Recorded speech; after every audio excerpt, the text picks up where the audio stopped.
Hello everyone, कैसे हो आप सब। मैं हूं गौरव काबरा और आज एक बहुत ही इंपॉर्टेंट वीडियो आप सबके लिए मैं लेकर के आया हूं।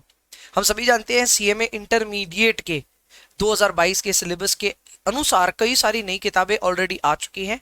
एंड क्योंकि अब एक ट्रांजिशन फेज आ गया है, जब ग्रुप 1 पढ़े हुए बच्चे अब ग्रुप 2 की तरफ जाएंगे तो एक बार ब्रीफ इंट्रोडक्शन होना चाहिए as to what is there in your syllabus.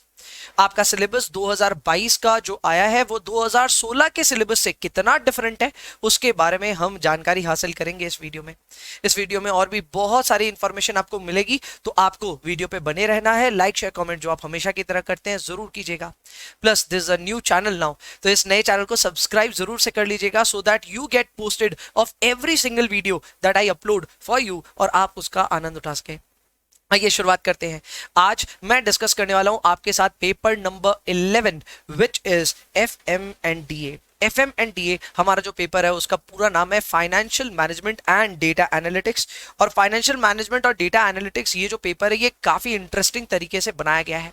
इस पेपर में इन्होंने दो सेक्शंस बनाए हैं। पहला सेक्शन है financial management which itself is of 80 marks. जी हाँ, 80 मार्क्स का आपके लिए फाइनेंशियल मैनेजमेंट है।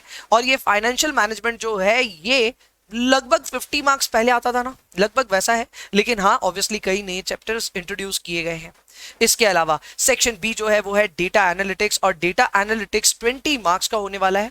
किसमें कितना थ्योरी है कितना प्रैक्टिकल है सबके बारे में हम बात करेंगे। बट बिफोर दैट एक बार एक हल्का सा ग्लैंस रख लेते हैं as to what is there into our syllabus. सबसे पहले अगर मैं फाइनेंशियल मैनेजमेंट की बात करूं तो ये जो टॉपिक है इसमें लाइन से इन्होंने ना काफी सारे मॉड्यूल्स इंट्रोड्यूस कर रखे हैं। जैसे module number 1 fundamentals of financial management. Students कहेंगे सर इसमें नया क्या है, ये तो पहले भी था। हाँ जी, 2016 के सिलेबस में 2016 के सिलेबस में ये था, लेकिन उतना नहीं जितना अभी है। अभी इसमें काफी सारे सेगमेंट्स इंट्रोड्यूस किए गए हैं, काफी नए आइटम्स इंट्रोड्यूस किए गए हैं। जैसे एग्जांपल के तौर पे टाइम वैल्यू ऑफ मनी कभी भी एक प्रॉपर चैप्टर नहीं था, but now they have introduce this as a fresh chapter. अब नया चैप्टर है तो इस पे क्वेश्चंस भी आएंगे, पहले कभी नहीं आते थे लेकिन अब आएंगे जरूर। तो नए क्वेश्चंस बनने के चांसेस है। टाइम वैल्यू ऑफ मनी से पहले पढ़ाते हम लोग थे जरूर, लेकिन इस पे क्वेश्चन नहीं आते थे, अब क्वेश्चन आएंगे। तो ये है टाइम वैल्यू ऑफ मनी। इसके अलावा बहुत सारे और भी टॉपिक्स हैं, जैसे institutions and instruments in financial markets. ये पहले था ही नहीं। This is an entirely big theoretical topic जो कि इंट्रोड्यूस किया गया है एफएम में। एंड जाहिर सी बात है 50 मार्क्स को 80 मार्क्स में जब हम बढ़ाने जाएंगे तो सिलेबस तो बढ़ेगा। This is hardcore theory. Book से पढ़ के जाने से ही इसके एमसीक्यू सॉल्व होने वाले हैं, तो इस पे डेडिकेटेड थ्योरी पे एफर्ट लगने वाला है। इसके अलावा अगर हम लोग बात करें about tools of financial analysis, तो टूल्स ऑफ फाइनेंशियल एनालिसिस में we have got one extra unit here which is comparative common size financial statements and trend analysis. ये पहले डायरेक्टली नहीं था सिलेबस में, थोड़े बहुत एक आधा एग्जांपल्स रहे होंगे, लेकिन अब डेडिकेटेड इस पे टॉपिक है। तो यस, इसको हम लोग पढ़ रहे होंगे, ये एक नया आइटम होने वाला है। बात बाकी ratio analysis, fund flow, cash flow statement, ये सब पहले भी था, अभी भी रहेगा। इसके अलावा अगर हम बात करें अबाउट कॉस्ट ऑफ कैपिटल, तो कॉस्ट ऑफ कैपिटल वही चैप्टर है जो पहले भी था। Again not a big difference. अगर हम कैपिटल बजटिंग की बात करें, पहले भी था। वर्किंग कैपिटल की भी बात करें तो पहले था। हाँ, वर्किंग कैपिटल में अब इन्होंने क्लियरली डिफाइन कर रखा है, एमबीपीएफ वगैरह की कैलकुलेशंस आएंगी, यानी टंडन कमेटी वगैरह आएंगी। क्लियरली डिफाइंड है तो अच्छी बात है, बहुत बढ़िया। इसमें सवाल पहले भी आते थे, अभी भी आएंगे। Now, next up is financial decision, जिसमें कैपिटल स्ट्रक्चर, लेवरेज और डिविडेंड, ये तीनों चैप्टर्स पहले भी थे, अभी भी है। तो अगर आप देख सकते हैं, मैं कहूंगा कि फाइनेंशियल मैनेजमेंट में अगर प्रॉपरली कोई चीज इंट्रोड्यूस हुई है तो दो बड़े टॉपिक्स इंट्रोड्यूस हुए हैं। एक तो बहुत बड़ी थ्योरी का टॉपिक इंट्रोड्यूस हो गया है, और एक time value of money add हुआ है जो हम पहले पढ़ते थे लेकिन अब एग्जाम के लिए रेलिवेंट होने वाला है। अगेन, बहुत सारी बुक जब बदलती है तो बहुत सारे एग्जाम्पल्स बदलते हैं और बहुत सारी और चीजों पे गौर करने का होता है। तो उन सारी चीजों को गौर करने के लिए डेफिनेटली 2022 की करिकुलम आपके पास में होनी चाहिए। So this is my message loud and clear to all the students कि जो लोग भी 2022 के एग्जाम्स देने वाले हैं, मतलब 2022 के सिलेबस के एग्जाम देने वाले हैं, इसका first leg of examination will be in June 23। तो अगर ये आप एग्जाम देने वाले हैं तो बी रेस्ट अश्योर्ड कि आपको नई बुक के हिसाब से पढ़ना पड़ेगा, थ्योरी प्रैक्टिकल सब कुछ clear. Now we jump over to business data analytics. Now business data analytics एक कमाल का टॉपिक है, लेकिन इस टॉपिक में इन्होंने भर रखा है दुनिया भर का थ्योरी। ये 20 मार्क्स का टॉपिक होने वाला है और थ्योरी के नाम पे यहाँ पे कितने मॉड्यूल्स हैं? मॉड्यूल 8, 9, 10 एंड 11, टोटल 4 मॉड्यूल्स यहाँ पे हैं। पूरा का पूरा स्टडी में कहीं पे भी कोई भी प्रैक्टिकल नहीं है। हाँ, एक छोटी सी ग्लिम्स है ऑफ नॉर्मल डिस्ट्रीब्यूशन और उससे रिलेटेड जेड टेबल वगैरह भी है दी हुई बुक के पीछे, तो डेफिनेटली वहां पे थोड़ा बहुत प्रोबेबिलिटी रिलेटेड क्वेश्चंस बन सकता है, कॉमन प्रोबेबिलिटी डिस्ट्रीब्यूशन से रिलेटेड सवाल बन सकते हैं। But overall data analytics primarily data driven और आपका यहाँ पे थ्योरेटिकल क्वेश्चन होने वाला है। क्लियर? तो यहाँ पे 4 टॉपिक्स हैं, काफी इंटरेस्टिंग नॉलेज है। लेकिन सबसे इंपॉर्टेंट मुझे जो लगा वो ये है कि डेटा एनालिटिक्स में इन्होंने ऐसे ऐसे पॉइंट्स कवर किए हैं जो कि आमतौर पे मैं सीएफए के कैंडिडेट्स को पढ़ाता हूं, उनके भी एक टॉपिक रहता है डेटा विजुअलाइजेशन का। तो डेटा विजुअलाइजेशन में ये सारी टॉपिक्स जो हम कवर कराते थे सीएफए लेवल 1 में, now these are in CMA intermediate examination.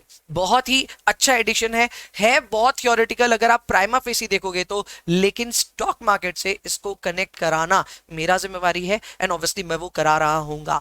कैसे स्टॉक मार्केट से डेटा लेते हैं, किस तरह उसको हम लोग स्टॉक मार्केट के एनालिसिस के लिए यूज करते हैं, ये ऑलरेडी मैं पढ़ाते हुए आ रहा हूं, लेकिन अब थ्योरी और प्रैक्टिकल दोनों को कनेक्ट कराने का वक्त आ गया है, जो कि इस टॉपिक से हम कनेक्ट करा पाएंगे। तो एक बहुत ही इंटरेस्टिंग ये टॉपिक होने वाला है। इसके लिए एक सेपरेट मटेरियल की शायद जरूरत पड़ सकती है, तो we will think over that and we will do the work accordingly. तो ये है basic introduction as to what is there in our syllabus. अगर हम डेटा एनालिटिक्स की बात करें तो पहला जो टॉपिक है वो है अबाउट डेटा। तो पहले टॉपिक में या पहले मॉड्यूल में आने वाला है data versus information versus knowledge का थोड़ा बहुत ज्ञान।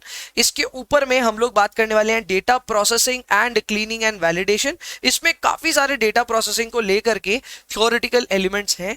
डेटा प्रेजेंटेशन इंटरेस्टिंग एरिया है, इसमें हम लोग ग्राफ और पाई चार्ट और ये सारी चीजों के बारे में पढ़ रहे होंगे। And finally we have data analysis and modelling, जिसमें मैं बात ही कर रहा था about various data mining techniques, cloud computing और बाकी सारी चीजों की। तो ये सारी चीजें यहाँ पे कवर अप होने वाली है। डेटा माइनिंग एक काफी इंटरेस्टिंग फील्ड है स्टॉक मार्केट का, अगर आप रिसर्च करते हैं, जो कि मैं कर रहा हूं काफी सालों से, तो डेटा माइनिंग एक काफी इंपॉर्टेंट क्रिटिकल प्रोसेस है। तो उसके बारे में हम लोग जान रहे होंगे इन दिस स्टेप। तो ये है अपना financial management plus data analytics का पूरा पेपर, पेपर नंबर 11 याद रखिएगा, काफी इंटरेस्टिंग है। टोटल 100 मार्क्स ये कंप्लीट होता है। लेकिन आपके लिए सिर्फ इतना ही नहीं है, मैंने अपनी तरफ से जो भी ऑब्जर्वेशंस हैं with respect to this paper वो आपके लिए लिस्ट डाउन कर दिया है। ये एकदम प्रॉपर समरी है एंड अगर आपने इसको देख लिया तो आपको समझ में आ जाएगा कि इस पेपर में आपको कितना मेहनत करना और क्या क्या पढ़ना है। पहला सेक्शन जो है फाइनेंशियल मैनेजमेंट, वो 80 मार्क्स का याद रखिए। इसमें 2016 के सिलेबस से काफी चीजें ऑलरेडी कॉमन है। कॉमन में जो जो चैप्टर्स है मैंने लिस्ट कर रखे हैं, ratio, cash flow, fund flow, cost of capital, capital budgeting, working capital, capital structure, leverage और डिविडेंड, ये सब कॉमन है। लेकिन जो एडिशनल टॉपिक्स हैं या एडिशनल चैप्टर्स हैं वो है time value of money, financial institution, capital market, money market. ये काफी सारे पॉइंट्स हैं जो कि एक ही मॉड्यूल में कवर है, तो मैंने एक ही पॉइंट इसका बनाया। मैं चाहता तो अलग अलग पॉइंट बना सकता था। ये एक्सटेंसिव थ्योरी है एंड मैं दावे के साथ कह सकता हूं कि अब जितने भी एमसीक्यू क्वेश्चंस आने वाले हैं वो आएंगे इसी टॉपिक से जो कि इंट्रोड्यूस हुआ है यहाँ पे। तो इस चीज का विशेष तौर पे हमें ध्यान रखना है। इसके अलावा डेटा एनालिटिक्स जो 20 मार्क्स का है, इसमें ध्यान रखिएगा ये है तो थ्योरेटिकल पूरा का पूरा, लेकिन आपको प्रैक्टिकल वर्ल्ड से कनेक्शन कराना बहुत ज्यादा जरूरी है। खास करके किस तरह हम बीएसए की वेबसाइट से स्टॉक का डेटा लेते हैं और उस स्टॉक के डेटा पे ऑपरेशन करके काम करते हैं, वो सारी चीजों को करके भी दिखाऊंगा। At the same time I will also relate with the theoretical knowledge that is given in the curriculum. Finally stock market का जो कनेक्शन है, स्टॉक मार्केट में इसको किस तरह हम यूज कर सकते हैं, उन सारे मुद्दों पे भी बात हो रही होगी। सो ये बहुत ही इंटरेस्टिंग एक टॉपिक बन रहा है, एक बहुत ही इंटरेस्टिंग पेपर है। हमेशा से फाइनेंशियल मैनेजमेंट बहुत ही जोश के साथ हम लोग पढ़ते आ रहे हैं और अब भी आगे भी ऐसे ही पढ़ेंगे। आपको इस टॉपिक के बारे में और बेहतर जानना है तो इसकी प्लेलिस्ट बन चुकी है और प्लेलिस्ट आपको डिस्क्रिप्शन में फिलहाल मिल जाएगी। डिस्क्रिप्शन में और भी इंपॉर्टेंट लिंक्स हैं जिसके थ्रू आप ये जान सकते हैं कि और क्या क्या सर्विसेज आपको हमारी तरफ से मिलेगी।